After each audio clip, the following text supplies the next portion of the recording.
and Dogs, The Revenge of Kitty Galore is a sequel, which I know from the colon in the title, but to a film that I've never seen and frankly didn't have any knowledge that it was ever released. Clearly I'm not the target demographic. You know what I love about this title? Which is all we're going to comment on, right? Absolutely.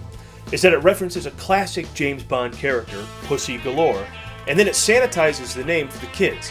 So what's the point of the reference? Excellent point. I think what happened is the studio felt a little burned when they had to change their original title. Kitty got gold-fingered, and they just overcompensated. The looks like a Judd Apatow film but isn't award, previously won by films such as Role Models, I Love You Man, and She's Out of My League, goes this summer to Dinner for Schmucks, starring Apatow veterans Steve Carell and Paul Rudd. Rudd stars as a rising executive who's invited to a monthly Dinner for Idiots event hosted by his boss, where advancement opportunities abound for the employee who shows up with the biggest buffoon. In this case, that turns out to be the character played by Steve Carell. In honor of this movie's release, in fact, in honor of its very existence, we polled our fellow movie guys to see who could come up with the more labored premise. Here are the responses we received. An international megacorporation figured out that clowns work better than mercenaries in the war in Afghanistan. So they put together a crack team, but end up hiring half mimes who start a hilarious war in the streets of Kabul, only to be solved by a therapist who deals with the clumsy. But his own clumsiness, something which he's tried to subdue for the last 10 years, comes out by the tension of the situation. Can the therapist get to the magical rainbow machine before Al-Qaeda?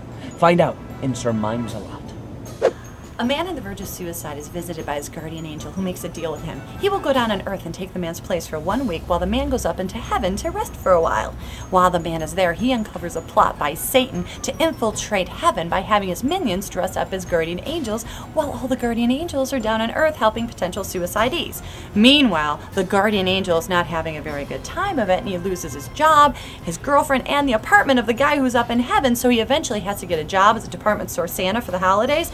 But while he's at it, he uncovers a plot by Satan to infiltrate Earth by having Satan's minions dressed up as Santa's helpers. Well, obviously Satan and the minions are working at cross purposes to predictably hilarious results.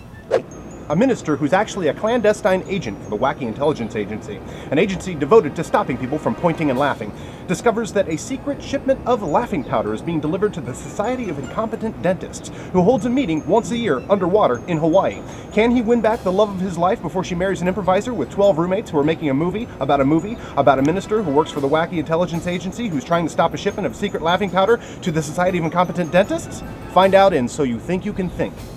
Well, as wonderfully tortured as all of those premises were, I'm afraid none of them is the winner. We received a last-minute entry that clearly beats them all. Get this. A silly, buffoonish guy goes over to England to visit his brother, who has business guests coming over and needs to get his brother out of the house. So, he signs him up for a Theatre of Life event, where actors on the streets of London treat the participant as a character in a crime drama. But when the brother is mistaken for a real spy and shoots a man, he gets tangled up in a plot to kill Russian dignitaries on the eve of the signing of an important peace agreement. Wow, that is rancid. Who sent that? Howard Franklin, writer of the Bill Murray film The Man Who Knew Too Little. And speaking of Bill Murray, he's in the last film we're going to look at this month, Get Low. It's a quirky independent film about a backwoods hermit, played by Robert Duvall, who throws a funeral party for himself while he's still alive, and invites the entire town. Murray plays the funeral home operator. And in honor of him, I'm going to review this movie in the way that he taught me how. Very difficult for me to gauge, because I didn't see it. Now get out of here, you knuckleheads, and I mean it!